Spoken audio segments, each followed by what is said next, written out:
Dear students, welcome to the class. तो आज के सेशन की शुरुआत करते हैं हम लोग effect of dielectric on capacitance, यानी कि किसी भी पैरेलल प्लेट कैपेसिटर्स में अगर हम मीडियम को चेंज करते हैं, डाइलेक्ट्रिक को इंट्रोड्यूस करते हैं, तो उसके कैपेसिटेंस पे क्या इफेक्ट आएगा उसके बारे में हम लोग देखते हैं। तो सबसे पहले डायग्राम में डिस्कस करना चाहूँगा। जैसे मान लीजिए कि ये आपका एक पैरेलल प्लेट है, एक प्लेट आपका ये हो गया, बस दूसरा प्लेट आपका ये हो गया। इस प्लेट को आप मान लो ए एंड बी से अच्छा पी एंड क्यू ले लेते हैं, पी एंड क्यू। इस पे जो है प्लस चार्ज है तो ये प्लस सिग्मा हो गया, और इस पे माइनस चार्ज है तो माइनस सिग्मा, यानी सरफेस चार्ज डेंसिटी। और इसका सेपरेशन जो है वो आप ले लो D is the separation between parallel plates. अब इसके बीच में हम लोग जो है यहाँ पे इंसर्ट करेंगे क्या, डाइलेक्ट्रिक ऑफ थिकनेस टी। तो मान लीजिए कि आपने यहाँ पे डाइलेक्ट्रिक आपने इसमें इंसर्ट किया, जिसका थिकनेस क्या है आपका टी है, तो थिकनेस आपका टी हो गया, और ये आप थिकनेस ले लो टी, इंसर्ट कर दिया। अब जो दो पैरेलल प्लेट्स है तो इनकी वजह से आपका जो इलेक्ट्रिक फील्ड होता है वो तो आपका हो जाएगा ई नॉट। अब ये प्लस चार्जेज हैं तो इस पे आपका कौन सा चार्ज आएगा, आपका इंड्यूस्ड होगा यहाँ पे minus minus minus minus minus minus. इस पे क्या आएगा आपका plus plus plus plus plus and plus. तो इस इंड्यूस्ड चार्ज की वजह से इस पे इलेक्ट्रिक फील्ड किधर की तरफ होगा, राइट टू लेफ्ट, यानी पॉजिटिव टू नेगेटिव। इसको हम रिप्रेजेंट किससे करते हैं, ई पी से। ये तुम लोग पहले भी देख चुके थे, induced.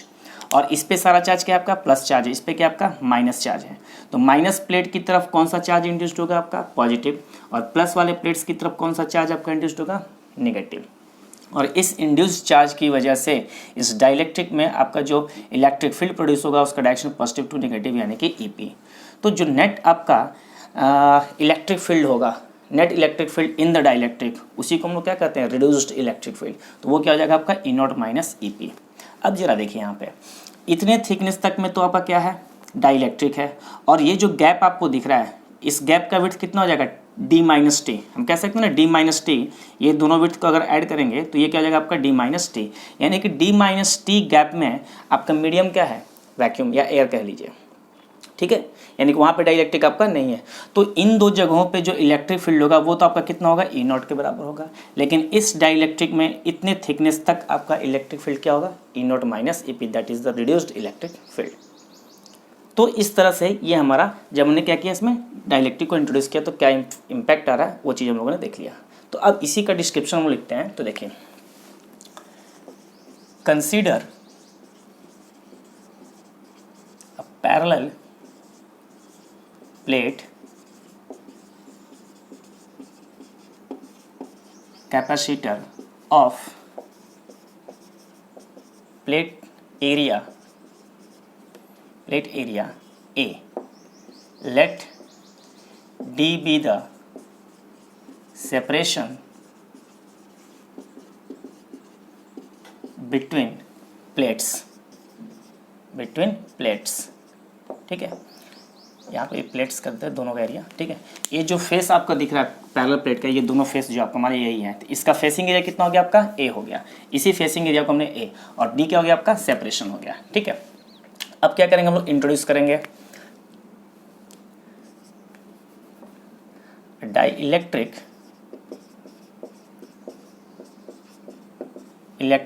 Of thickness, dielectric of thickness T having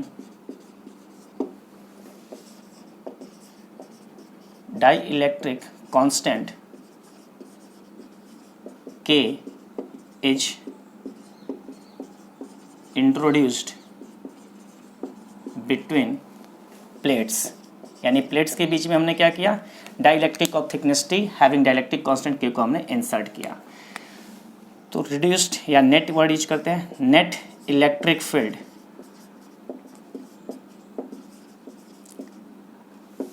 in the dielectric, यानी कि net electric field in the dielectric कितना हो जाएगा, as E is equal to E not minus E P. ये तुम लोग पहले भी कर चुके हैं, this is the reduced electric field.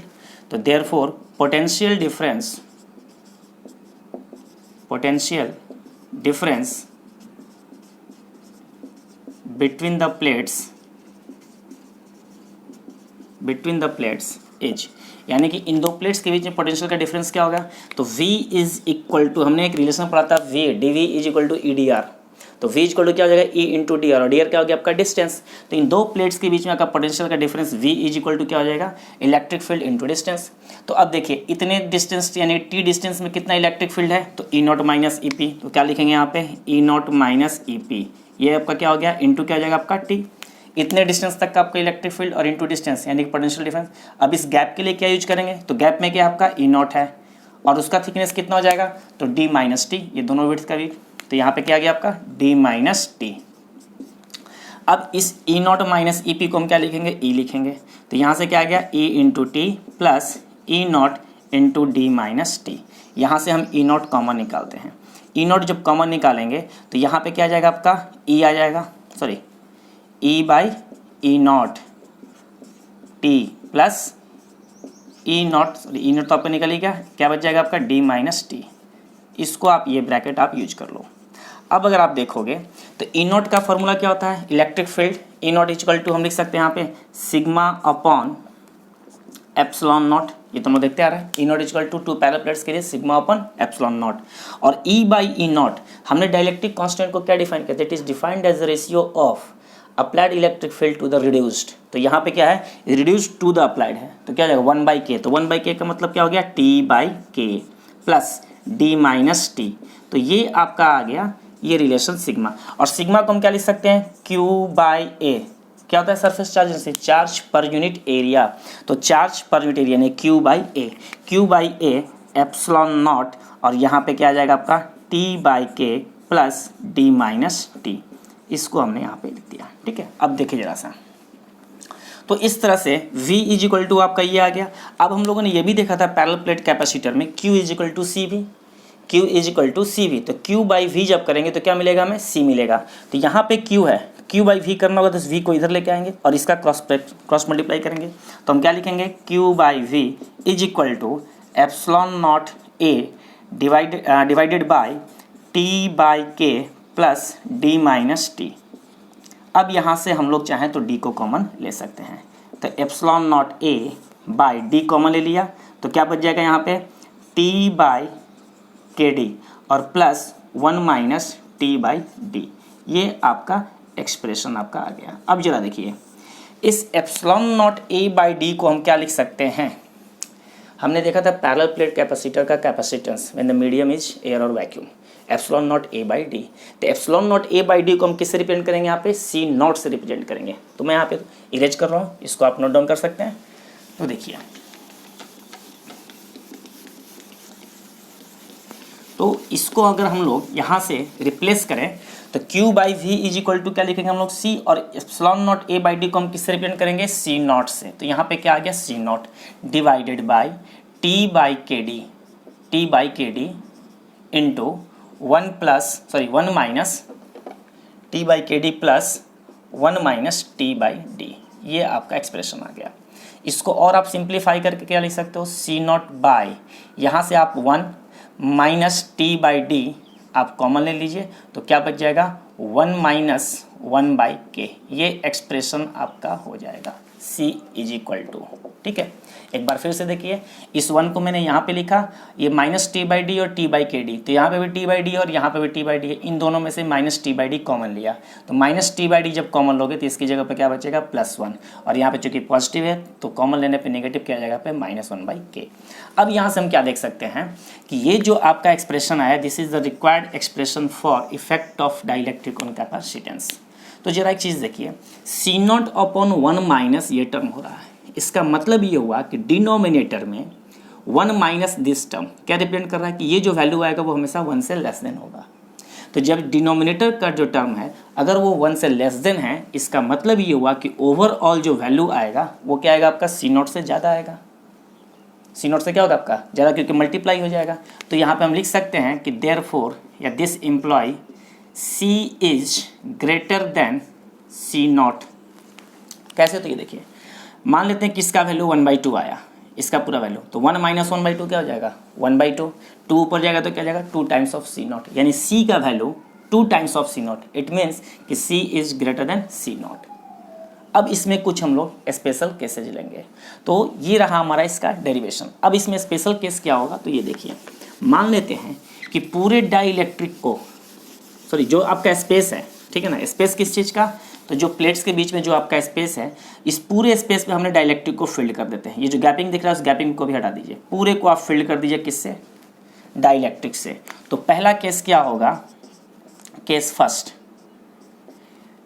अगर हम लोग लेते हैं तो if T is equal to D, T is equal to D, यानी कि जो T है वो किसके बराबर हो जाए, D के बराबर, यानी सेपरेशन के बराबर विड्थ का आपने उसमें इंसर्ट कर दिया, तो क्या हो जाएगा C इज इक्वल टू, तो T इज इक्वल टू जब D हो जाएगा तो ये वैल्यू क्या हो जाएगा आपका T/D इज इक्वल टू 1, यानी कि C नॉट बाई 1 माइनस 1, और माइनस क्या हो जाएगा आपका 1/k। इसको जब आप सॉल्व करोगे तो 1 माइनस 1 कैंसिल आउट हो जाएगा, यानी कि this is equal to C naught 1 minus 1 plus 1/k, और this is equal to k times of C naught, यानी कि C इज इक्वल टू, इस केस में क्या आ जाएगा आपका दिस, ये, यानी कि जब अगर आप पूरे सेपरेशन में कंप्लीटली डाइलेक्ट्रिक को अगर आप इंसर्ट करते हो तो जो नया कैपेसिटेंस होगा वो k टाइम्स ऑफ क्या हो जाएगा C नॉट हो जाएगा, यानी कि मीडियम जब आपका वैक्यूम था। तो इस केस में क्या हो गया आपका C is equal to k times of C naught. तो ये तो हमारा था पहला केस, जब हमने जो डाइलेक्ट्रिक का थिकनेस था उसके सेपरेशन के इक्वल कर दिया। अब एक केस लेते हैं सेकंड में, सेकंड केस लेते हैं कि if T is equal to D/2, अगर आप T इक्वल टू D/2 करते हो तो C का वैल्यू क्या होगा, यानी कि अब हम इसमें इसके सेपरेशन के जस्ट हाफ को हम क्या कर रहे हैं, इंसर्ट कर रहे हैं, यानी डाइलेक्ट्रिक का जो विड्थ है हम थिकनेस है वो कितना ले रहे हैं, सेपरेशन का हाफ। तो T इक्वल टू D/2 जब होगा तो T/D का वैल्यू क्या हो जाएगा 1/2, यानी कि इस वैल्यू को फिर से हम कहाँ रखेंगे, इस वाले इक्वेशन में, तो T/D इक्वल टू 1/2, यानी एक्सप्रेशन क्या हुआ C naught upon 1 minus 1/2 into 1 minus 1/k।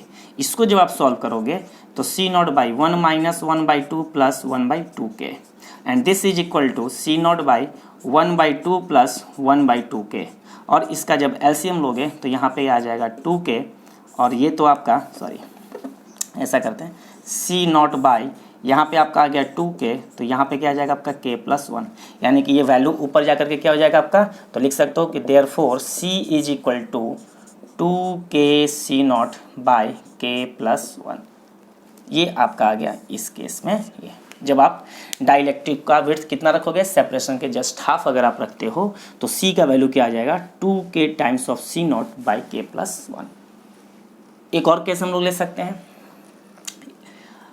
जैसे एक मैं केस ले रहा हूँ T is equal to 2D/3, T is equal to 2D/3, देखिए, तो T is equal to 2D/3 मैं लेता हूँ, केस थर्ड 2D/3, ठीक है, केस थर्ड 2D/3। तो अब देखिए C इज इक्वल टू क्या हो जाएगा, तो T/D का वैल्यू क्या हो जाएगा 2/3, यानी कि C not divided by 1 minus, यहाँ से T/D इक्वल टू क्या हो जाएगा 2/3, तो यहाँ पर रखेंगे हम लोग 2/3 इंटू 1 माइनस 1/k। इसको जब सॉल्व करोगे तो C naught by 1 minus 2/3 plus 2/3k, और 1 माइनस 2/3 इक्वल टू क्या हो जाएगा आपका 1/3 प्लस 2/3k। तो यहाँ से अगर आप चाहो तो LCM जब लोगे तो क्या हो जाएगा आपका C naught by sorry k plus 2 divided by 3k, और इस तरह से हो जाएगा 3k C naught by k plus 2। तो ये आ गया तीनों केस के लिए, यानी कि जब आपने थिकनेस का जो डाइलेक्ट्रिक का जो थिकनेस है वो सेपरेशन के बराबर लिया तो आपका k टाइम्स हो गया। जब आपने डाइलेक्ट्रिक का थिकनेस जो है सेपरेशन के जस्ट हाफ लिया तो 2k C naught by k plus 1 आया। जब आपने ट्वाइस 2/3 लिया, अगर आप थिकनेस आपने 2/3 सेपरेशन का लिया तो रिजल्ट का आया 3k C naught by k plus 2। तो थिकनेस अगर आपको पता है तो इस रिक्वायर्ड रिलेशन में आप उसमें रखते जाइए और इस तरह से कैपेसिटेंस आपको मिलता चला जाएगा। तो हर केस में अगर आप देखोगे तो डाइलेक्ट्रिक को जब भी हम इंट्रोड्यूस करते हैं पैरेलल प्लेट्स कैपेसिटर में तो उसका जो कैपेसिटेंस है वो क्या होगा आपका इंक्रीज होगा। किसके कंपेरेटिवली आपका, जब आपका मीडियम आपका वैक्यूम और एयर था, तो उसके केस में क्या होगा, हमेशा आपका डाइलेक्ट्रिक कांस्टेंट की वजह से आपका कैपेसिटेंस हमेशा इंक्रीज करेगा। तो ये था हमारा effect of dielectric on capacitance. तो इसके बेस पे हम लोग कुछ न्यूमेरिकल्स को हम लोग देखते हैं और भी कंसेप्ट आपके क्लियर होंगे। ठीक है,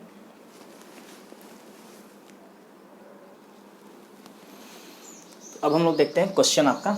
देखिए, a slab of material of dielectric constant K has the same area as the plates of a parallel plate capacitor but has a thickness 3/4D where D is separation of the plates.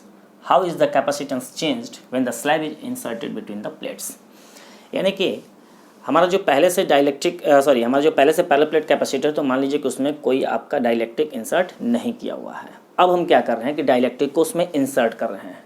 उस dielectric का thickness कितना लिया हुआ है, तो dielectric का thickness लिया हुआ 3/4D where D is the separation between the plates. तो मान लेते हैं कि अगर ये दो प्लेट्स हैं, इनके बीच में 3/4, तो 3/4 का मतलब मान लीजिए कि इतना आपने इंसर्ट कर दिया 3/4, तो ये जो गैप आपको दिख रहा है, यहाँ से ये गैप और यहाँ से ये गैप कितना हो जाएगा वैक्यूम में, एयर मीडियम में, कहिए 1/4D। 3/4D आपका ये हो गया, तो गैप वाला पार्ट कितना हो जाएगा 1/4D। इसका मतलब ये हुआ कि इस केस में सॉल्यूशन अगर देखा जाए तो T इज इक्वल टू क्या है 3/4D, thickness of dielectric 3/4D, यानी कि यहाँ से जो आपको दिख रहा है दिस इज द 3/4D ये वैल्यू, और ये टोटल आपका कितना है, ये आपका D है। तो रेस्ट जो आपका होगा वो कितना हो जाएगा, तो क्या लिखेंगे यहाँ पे कि इट मीन्स 1/4D, या डायरेक्ट हम वहाँ पे कर देते हैं T इक्वल टू 3/4D आपका हो गया थिकनेस का। तो 1/4D में क्या आपका वैक्यूम है, उसमें तो आपका वैक्यूम है। तो V इक्वल टू हमारा क्या हो जाएगा, तो V इक्वल टू हमने क्या पढ़ा था E इंटू D।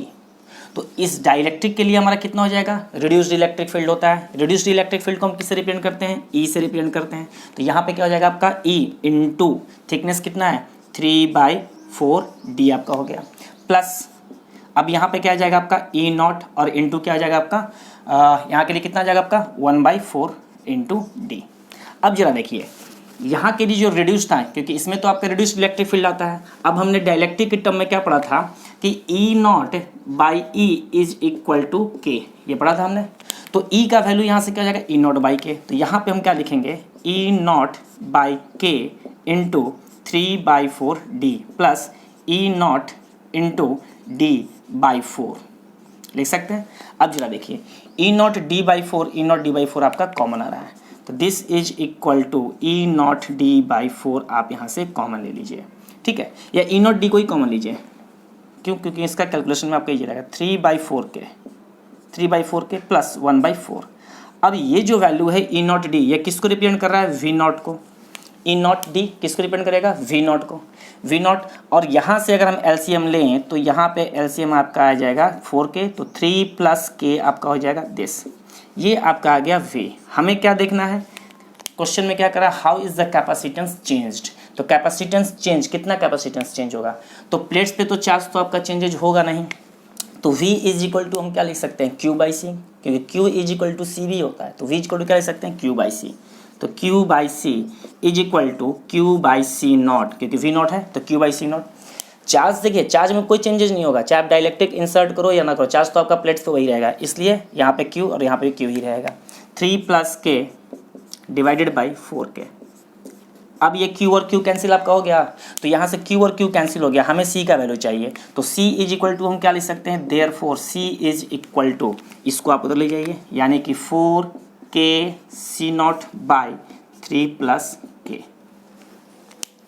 कितना कैपेसिटेंस चेंज हुआ, तो C is equal to 4KC0/3 plus K। C0 क्या रिप्रेजेंट कर रहा है, capacitance of the parallel plate capacitor when medium is vacuum और एयर, उस केस में आपका C0। तो इसीलिए इसको हमने E0 D को किससे रिप्रेजेंट किया, आपका V0 से। तो ये हमारा रहा capacitance of the capacitor 4KC0/3 plus K। तो ये हमारा हो गया आंसर इस केस में, ठीक है। नेक्स्ट क्वेश्चन हम लोग और देखते हैं। तो अब हम लोग नेक्स्ट क्वेश्चन देखते हैं। A parallel plate capacitor with air between the plates has a capacitance of 10 microfarad, यानी कि पैरेलल प्लेट्स कैपेसिटर का कैपेसिटेंस आपका 10 माइक्रोफैराड दिया हुआ है। किस कंडीशन में, जब आपका उसमें एयर फील्ड है, मीडियम क्या आपका एयर है। If the distance between the plates is made double and the space between them is filled with a dielectric of constant K 10, then find the new capacitance. अब क्या करा है changes करने को कि जो सेपरेशन है उसको जस्ट डबल कर दीजिए, यानी जो पहले सेपरेशन अगर डी था और मीडियम एयर था तो उस कंडीशन पे कितना था आपका 10 माइक्रोफैराड। अब उस सेपरेशन को डी को हमने 2D कर दिया और एयर की जगह पे हमने डाइलेक्ट्रिक को इंसर्ट कर दिया, कितना कांस्टेंट आपका 10। तो नया कैपेसिटेंस क्या होगा, तो देखिए, तो सॉल्यूशन देखिए, सी व्हेन, पहला कंडीशन हम लिखेंगे क्या, व्हेन मीडियम इज एयर, तो C इज इक्वल टू क्या आपका 10 माइक्रोफैराड, यानी कि epsilon not A by D is equal to क्या है आपका 10 माइक्रोफैराड, ये आपका दिया हुआ है। अब करा क्या कि व्हेन डाइलेक्ट्रिक एज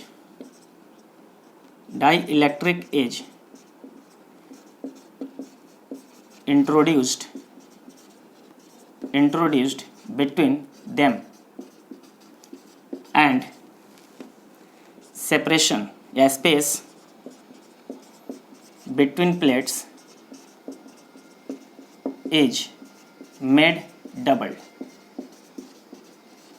यानी कि जब उसको आपने डबल कर दिया तो क्या होगा, तब क्या हो जाएगा आपका C dash is equal to क्या लिखोगे K times of epsilon not A by 2D, क्योंकि C dash is equal to जब डाइलेक्ट्रिक को आप इंसर्ट करते हो तो नया कैपेसिटेंस क्या हो जाता है K टाइम्स हो जाता है, तो K epsilon not A by, अब D की जगह पे क्या हो गया आपका डबल कर दिया सेपरेशन आपके, तो क्या हो गया आपका 2D हो गया।